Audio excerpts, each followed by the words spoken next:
राजीव जी, cricket में ना सबसे जो बुरा विकेट माना जाता है वो रन आउट होना माना जाता है, कि जिसमें बैट्समैन जो है वो अपने होशो हवास खो देता है और विकेट गंवा देता है अपना। आज सरकार भी रन आउट होती दिखाई दी। यानी 3 4 5 दिन से सरकार ने विपक्ष को अडानी मुद्दे पर बहस नहीं करने दी।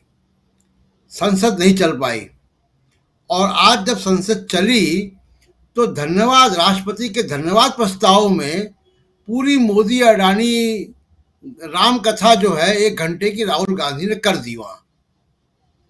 तो ये सरकार के ट्रेजरी बेंचेस के जो फ्लोर मैनेजर्स हैं उनकी बड़ी विफलता है कि आप जो चीज नहीं चाह रहे थे वो हो गई, और पूरे धूमधाम से हो गई।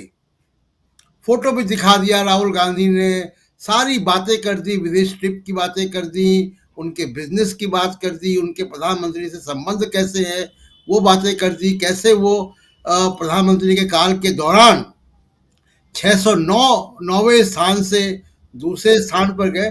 तो पूरे देश ने आज वो सुन लिया।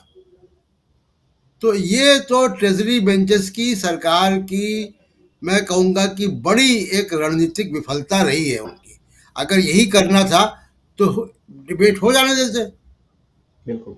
दूसरी एक बहुत इंपॉर्टेंट बात जो मैंने ऑब्जर्व की, मैं सुन रहा था पूरा, राजीव जी, बीजेपी की स्ट्रेंथ बहुत मजबूत है लोकसभा के अंदर, और मुझे जो दिखाई दिया कि बहुत औपचारिक विरोध 2 मंत्रियों के, रविशंकर प्रसाद और किरण रिजिजू की तरफ से हुआ 1 2 बार। और उसके अलावा बीजेपी ने राहुल गांधी को आराम से अडानी और मोदी गाथा कहने दी, फुट डाउन नहीं किया। क्या बीजेपी के एमपी चाहते थे, अधिकांश एमपी, की राहुल गांधी ये सारी राम कहानी कह डालें जो उन्होंने कह डाली? मुझे ऐसा लगता है कि कहीं बीजेपी के अंदर भी इस बात को लेकर एक अनकंफर्ट जोन था अडानी को लेकर, और किसी बीजेपी एमपी ने औपचारिक रूप से थोड़े शोर शराबा हुआ, वरना बीजेपी के सांसद चाहें और किसी को बोलने दें। संसद के अंदर इस तरीके से फोटो भी दिखा दिया उसके बावजूद भी। दूसरी इंपॉर्टेंट बात देखिए ये रही कि जो राहुल गांधी ने टेक्निकल इश्यूज उठाए हैं वो इम्पॉर्टेंट है। बहुत सारी बातें उन्होंने की, एयरपोर्ट को लेकर किस तरीके से किया, सरकार उनसे सबूत मांग रही थी, सबूत बहुत सारे हैं, कैबिनेट नोट है, तमाम सारी बातें हैं जिस पे हम चर्चा कर सकते हैं।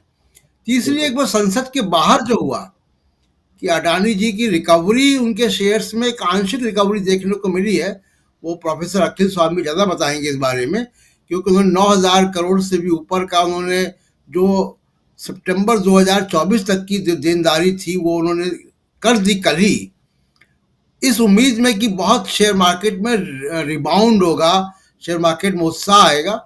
उनके सारे ग्रुप के कंपनियों में उत्साह नहीं आया। अडानी के फ्लैगशिप कंपनी में या विल्मर में तो प्लस पॉइंट दिखाई दिए शेयर्स में, लेकिन बाकी ग्रुप की कंपनियों में शेयर 4% 5% गिरते हुए भी दिखाई दिए।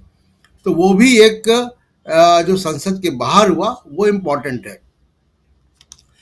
इम्पोर्टेंट राहुल गांधी ने जो रेखांकित किए बातें, जो बात आगे चर्चा चलेगी बहुत, कि जो सवाल पूछे हैं कि कितनी ट्रिप में अडानी जी गए, कितनी ट्रिप में अडानी जी ने फॉलो अप किया, कितनी ट्रिप में के बाद उनको ठेके मिल गए, ये एकदम पब्लिक डोमेन में चीजें हैं। और आप देखिएगा 1 2 दिन में एक एक करके, क्योंकि हम लोग बहुत सारी चीज जानते भी हैं कि किस तरीके से एसबीआई की चेयरपर्सन अडानी जी के साथ गई थी ऑस्ट्रेलिया, और वहीं उन्होंने लोन भी अनाउंस कर दिया था बिना बोर्ड के अप्रूवल के। ये बात यहाँ भी पहले कर चुका हूँ मैं। तो ये सारी राहुल गांधी भी बातें बोल रहे थे जी प्रशांत जी, आज तो राहुल गांधी जी पब्लिक ने भी डोमेन में, तो अब ऐसा कुछ भी नहीं बचा है जो पब्लिक डोमेन में था और आज राहुल गांधी ने संसद में उसको बिछा के रख नहीं दिया।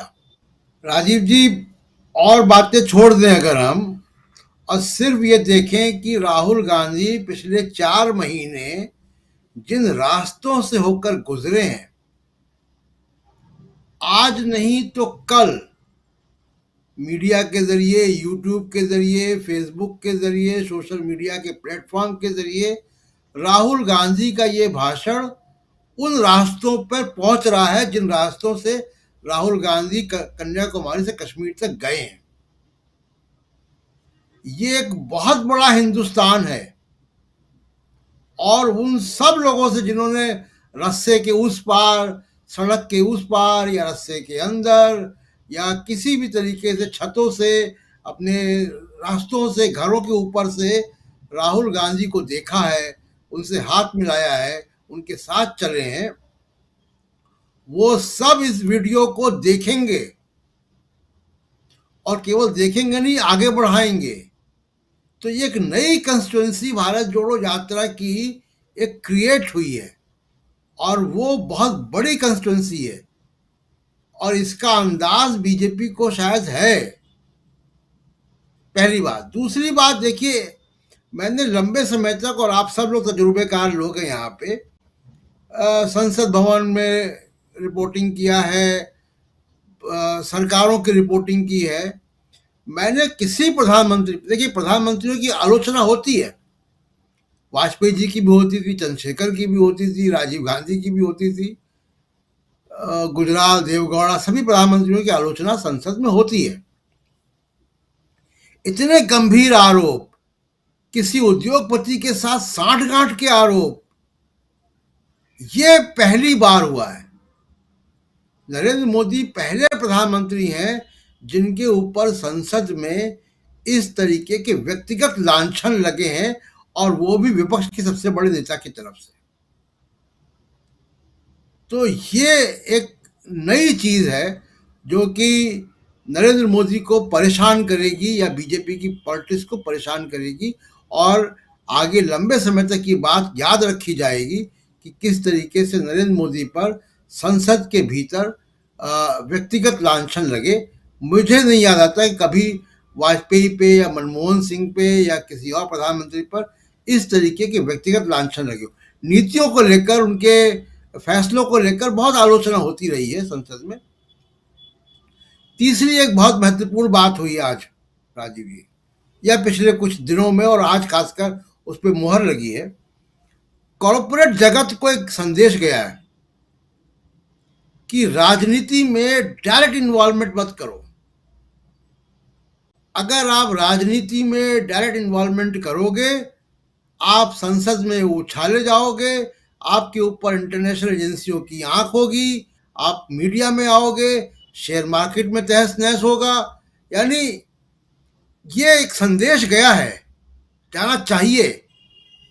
बाकी कॉर्पोरेट जगत को ये सोचना चाहिए, जो लोग मीडिया के जरिए कंट्रोल कर रहे हैं और इस डेमोक्रेसी को कंट्रोल करने की कोशिश करते हैं, कि ये उनके लिए वार्निंग है कि आप राजनीति में अंदर घुस के प्लेयर मत बनो, स्टेक होल्डर मत बनो, वरना यही हाल होगा। संसद में उछाले जाओगे, शेयर मार्केट में बुलडोजर चलेंगे, अंतर्राष्ट्रीय एजेंसियां जो है आपके ऊपर निगाह रखेंगी, और आपके बिजनेस इंटरेस्ट को, आपकी ग्रोथ को नुकसान होगा। अडानी आज जहां पे पहुंच गए हैं, वो उनको रिकवर होने में कई साल लगेंगे, और वो जहां पहुंचे भी थे, वहां पे टाटा समूह 3 पीढ़ियों के बाद पहुंचा, अंबानी समूह 2 पीढ़ियों के बाद पहुंचा, गूगल को 25 साल लगे, माइक्रोसॉफ्ट को 50 साल लगे। अडानी जी के पास, जो राहुल गांधी ने बताया कि कोई जादू ऐसा था, वो जादू वही था कि प्रधानमंत्री का आशीर्वाद था उन पे। तो ये बड़ा मैसेज आज पार्लियामेंट से गया है कॉर्पोरेट जगत को कि दूर रहो राजनीति से, वरना हाथ जलेगा।